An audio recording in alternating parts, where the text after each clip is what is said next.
Hola amigos, bienvenidos a un nuevo episodio de Trotamundos. Hoy estamos con el Pato Aguirre continuando con estos episodios. Mi nombre es Vanessa Garzón, estaré dirigiendo este podcast junto a Andrés Salvador. Hola Andrés, ¿cómo estás? Hola Vane, ¿cómo estás? Hola amigos, bienvenidos a una serie más de estos capítulos de la montaña y otras visiones, filosofías y formas de interpretar lo que es este deporte que tanto nos gusta, o más bien dicho, no sé ni siquiera si es que es un deporte. Justamente eso vamos a hablar hoy con el Pato.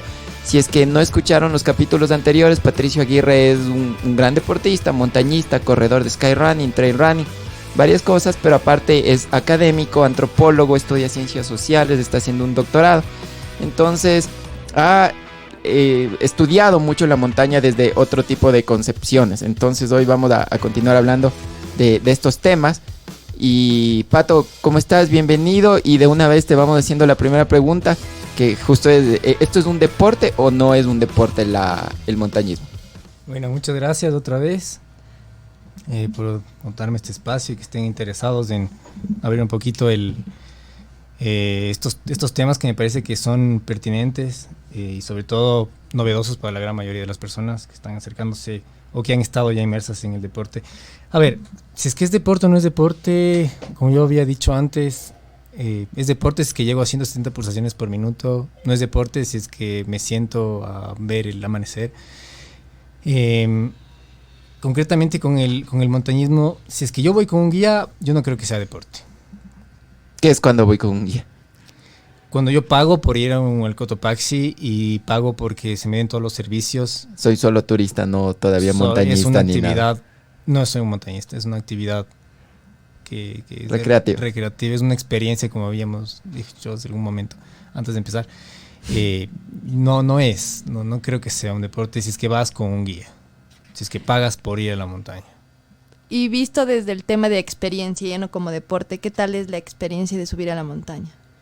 Eso es algo muy subjetivo. Cada persona te va a decir cuál ha sido su sentido último, sustancioso, lo que sea que va o que ha estado trabajando ahí en ese momento de llegar a la cumbre.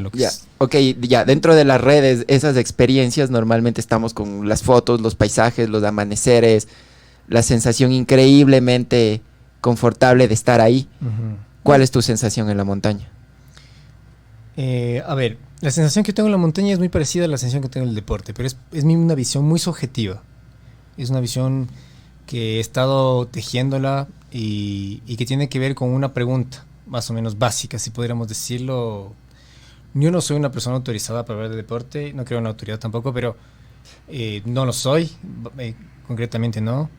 Pero creo que hay una pregunta que sí podría tener ciertos aires filosóficos y creo que es como pensar si es que el deporte o la montaña ofrecen algo que es un sentido sustancial. O sea, ¿ofrecen realmente un sentido el deporte y la montaña? Ya, ahí es muy discutible, porque muchas de las personas que no practican este tipo de actividades podría decir, ¿para qué subes si luego bajas? A veces no ves nada, pasas condiciones no agradables, entonces ¿dónde está ese sentido sustancial?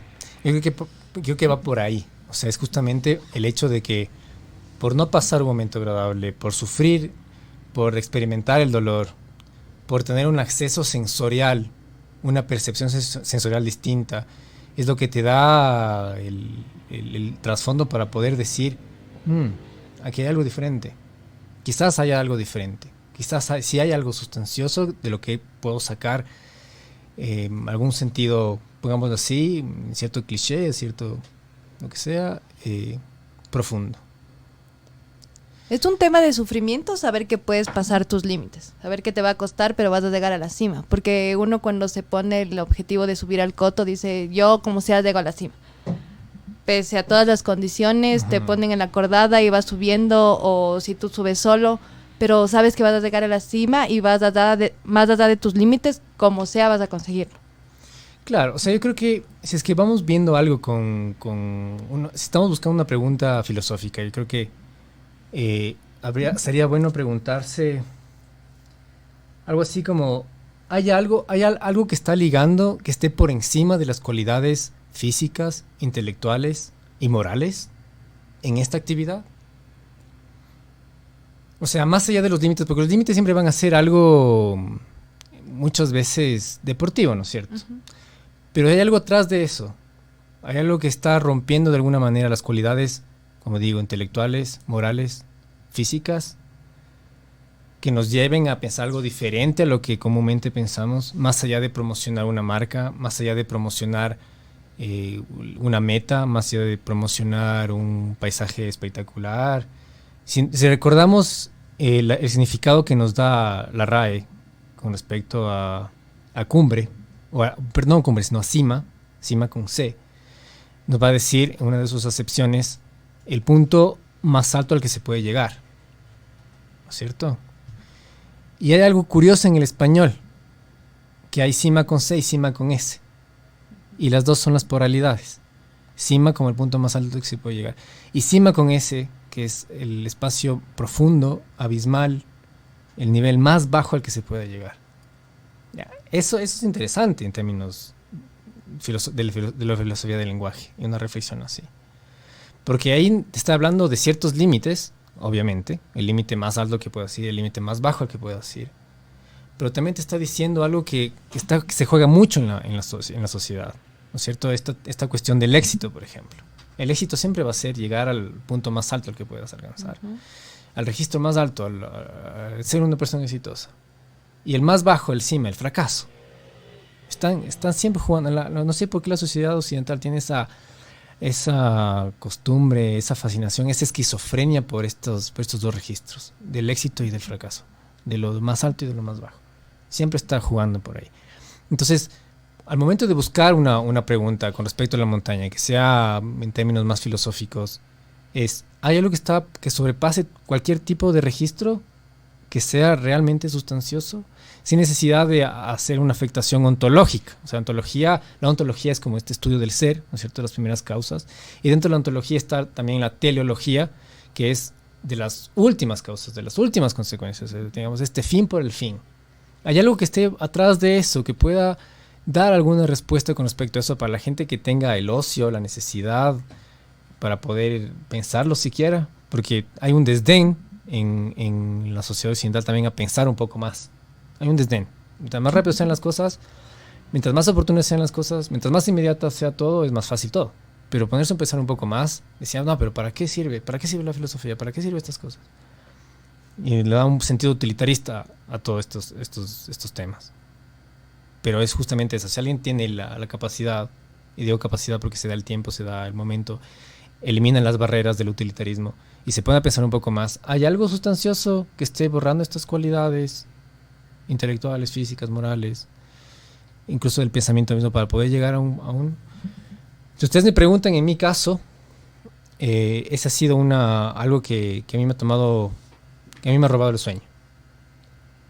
Así como el anterior episodio que nos hablábamos, sería muy interesante que en un partido de fútbol, en la mitad del partido, el capitán de un equipo se siente en la mitad de la cancha a pensar. ¿No es cierto? O sea, sería algo... Así me quedé pensando un poco en eso. Ha sido también una preocupación que he tenido con respecto a esto. O sea, ¿qué aporte puede darme a mí sin necesidad de algo económico? Porque lo he hecho, me ha sostenido durante mucho tiempo trabajar como guía. Pero hay algo que me esté ahí, que me ayuda a soportar ciertas cosas. Uno cuando se levanta y se pone a pensar, ¿por qué me tengo que lavar los dientes? Sin necesidad de decir, porque me va a salir sarro o lo que sea. Sino realmente por esa actitud, o sea, por el hecho de que tengo que cumplir una cotidianidad para poder ir al trabajo, para poder presentarme bien, para estar decente ante el... ¿Pero por qué? Entonces, cuando ya hay esa pregunta, hay esa inquietud, hay esos síntomas, ya empiezas a ir hilvanando y reflexionando otras cosas. Entonces, en mi caso, en la montaña ha sido, como lo habíamos hablado casi hace un año, este acercamiento hacia el sufrimiento. Pero no es el sufrimiento como algo masoquista, no es un gusto por el dolor. Es más bien una distracción de la mente a este... Hay un término en inglés que se llama ruminating, que es estar pensando siempre la misma cosa y estar diciendo siempre las mismas cosas y estar siempre en esa misma actitud. Digamos, eso me parece que es la esquizofrenia del mundo moderno. Entonces, para mí la montaña quizás sea la manera de salirme de esos esquemas quizás sea justamente este acercamiento hacia el sufrimiento, hacia el dolor, que me da la experiencia de la montaña y que me da también a mí el fracaso. Enrique Vilamatas tiene un libro, si es que no me equivoco, que se llama algo así como La tentación del fracaso o alguna cosa así. Quizás nuestra sociedad necesita del fracaso. Y para mí, experimentar dolor, experimentar sufrimiento, es una manera también de acercarme a una especie de fracaso. De no estar siempre pensando en que tengo que ser exitoso, en que tengo que ganar esta carrera, en que tengo que sacar este artículo científico, en que tengo que publicar, que tengo que sacar las mejores notas, que tengo que hacer. Entonces, eso no... Creo que es algo que se podría ir pensando y se podría ir ganando mejor a lo largo de la experiencia que es como subir a la montaña. El tema de qué sería el fracaso en la montaña. Hablamos en muchos de tus artículos, por ejemplo, el subir en las montañas es muy relacionado también con la muerte, ¿no es cierto? Y muchos autores hablan de que la muerte es parte esencial del tema del montañismo. Y que a veces a través de la muerte, tal vez podría ser un fracaso, pero en otros temas, si es que mueres bien en la montaña haciendo eso, no es un fracaso, sino una catapulta de éxito. Claro. A ver, ahí hay dos cosas, ¿no? O sea, la muerte inevitablemente nos conduce a algo que es un objeto que es del cuerpo, ¿no es cierto? Y para responderte eso me voy a alargar un poquito hablando del cuerpo, y es justamente la manera en que tiene el deporte actual de hacer un culto. O sea, es muy, muy interesante porque es algo que conocemos intuitivamente de la cultura griega, ¿no es cierto? Es lo que nos llega de muchos de sus estatuas, de sus bustos, lo que sea, de sus pinturas. Hay un culto excesivo hacia el cuerpo, ¿no es cierto? Hacia su sensualidad, pero sobre todo hoy en día es un culto excesivo al cuerpo virtual. O sea, tú eliges qué parte del cuerpo exponer en las redes sociales.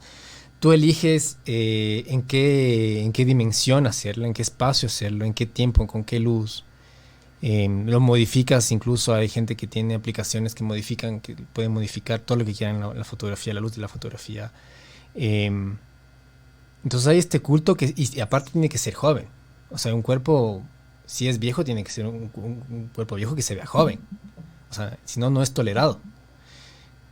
Entonces ahí está esta fijación, esta fascinación, esta esquizofrenia, me gusta ese término, esquizofrenia por el cuerpo joven. O sea, sí o sí la gente va y se acerca al deporte incluso para poder alcanzar este tipo de cosas. Y es interesante porque también existe la vigorexia. No sé si ustedes han escuchado eso. Es un síndrome, es una enfermedad que es muy parecida a la anorexia, pero que se basa en el ejercicio excesivo. Completamente excesivo, y que dejas de comer y que dejas de hacer muchas cosas por hacer ejercicio. Entonces es una enfermedad netamente del siglo XXI, es que no estoy equivocado, y esa es una de los síntomas de la afectación de esta manera de concebir el cuerpo. Entonces la muerte, quizás la pregunta sería, ¿no estamos ya como sociedad haciendo un culto en sí a la muerte? Porque lo que menos estamos exponiendo es el cuerpo padeciente, sino el cuerpo virtualizado. Eso ya es una forma de generar muerte. Estamos generando un modelo de éxito a partir de esa muerte del cuerpo físico en su transición hacia el cuerpo virtualizado. En la montaña, si una persona muere haciendo montaña, es la manera de canonizar, muchas veces la manera de canonizar a ese sujeto. Lo canonizamos, lo ponemos ya en el Olimpo de los grandes escaladores. Si es que ese sujeto ya ha tenido una gran trayectoria, si es que ha hecho muchas cosas. Recordemos Douglas Steck, el suizo, que murió hace pocos años. Ya tienen un renombre, y si mueren, o reciencito lo que pasó con el australiano, el escalador, se me fue el nombre. No sé, el que tenía David récords en Lama. el capítulo. David Lama. Sí. Ya. O sea, Nepalí creo que era, o sí, no. Bueno, ya. Pero bueno, en el caso de David Lama también, o sea, él ya tiene todo un registro previo, ha tenido muchas cosas. ¿Y de dónde mismo es David Lama? Bueno. Ya. Entonces, canadiense, ¿no? Canadá. No, chino. No, perdón. Austriaco. Sí, perdón. Entonces, tiene que ver todo un registro previo, tiene que ver todo un consenso menos dentro de este panteón ya de los consolidados, que no solo son montañistas y escaladores o lo que sea, sino también voces autorizadas que llegan desde el otro lado, o sea, de la gente que está contando sus historias, articulistas, editores de revistas, editores de libros. Son todas estas voces que dan un soporte para que estas personas, al momento que mueran, sean inmediatamente llevados al Olimpo. Entonces, claro, hay esta cuestión de la muerte que está merodeando esto, o sea, hay una necesidad de la muerte para poder solventar, elevar y sostener la idea del éxito. Esa es la gran paradoja, creo yo, del mundo occidental. ¿Y cómo ves ya este tema relacionado con tu filosofía y concepción de la montaña? ¿Tienes miedo cuando subes a la montaña de la muerte? O como Reinhold Messner, que decía, no le tengo miedo ni a la vida ni a la muerte. A ver, chuta, yo sí tengo miedo. Yo tengo miedo, a veces depende de cómo esté anímicamente el miedo. En mi psicología es muy raro, a veces es... Pero, a ver, ya, es que ya hay que poner un poco en contexto a las personas que nos escuchan. El Pato es de las personas que se va a abrir una ruta que involucra mucha escalada, va solo, sin cuerda ni nada. Entonces, ¿cómo dices que sí me da miedo? Bueno, cuando estoy solo, a veces no me da miedo. Porque sé que estoy en mis manos, estoy completamente yo. Pero si estoy guiando y estoy cruzando un puente y digo, este puente va a ceder, puedo estar seguro que mi cliente, al menos con la gran mayoría de las agencias que trabajan aquí en el país, ni siquiera da un tiempo para dar una buena escalada, una buena instrucción en escuela de glaciar. Sé que no me va a sostener, o sea, si me voy algún momento, si algo cede por ahí, sé que obviamente no me voy a arriesgar, y con los años me he arriesgado menos, mucho menos, pero es algo que puede suceder, es algo latente. ¿Pero te da miedo a ti o te da miedo por tus...? Me da miedo a mí porque sé que esa persona no va a ser posible que me frene. Obviamente nosotros tenemos algo que se llama el 3x3, que tenemos que ver el terreno, la subjetividad y todo, y eso nos da una idea de cómo podemos accionar y cómo podemos anticiparnos a ciertos riesgos. Pero lo estoy poniendo como un ejemplo. Pero claro, esa es, tal vez mi pregunta iba en una conceptualización tuya como montañista en tus proyectos individuales, porque lo que estás respondiendo tú es como guía de montaña y obviamente es una responsabilidad hacia un cliente que está pagando. Bueno, si es que es mío, o sea, yo no tengo tanto miedo. O sea, puede que haya un momento, si es que se me va algo, si es que se me cae algo encima, obviamente voy a reaccionar con cierto miedo, pero no es que empiezo temblando en la pared. O sea, no, empiezo con ganas de subir, de hacerlo, de llegar, o de cruzar ciertas partes, o si veo que no es posible llegar, no importa, no llego, pero no es algo que no es que estoy pensando todo el tiempo de tener miedo, porque estar en un estado de miedo latente todo el tiempo... No podrías hacer este deporte. Creo que nadie podría hacerlo. O esta actividad. Muy bien, amigos. Hemos llegado ya al final de este capítulo. Vamos a tener varios capítulos con miradas un poco distintas de lo que es la montaña.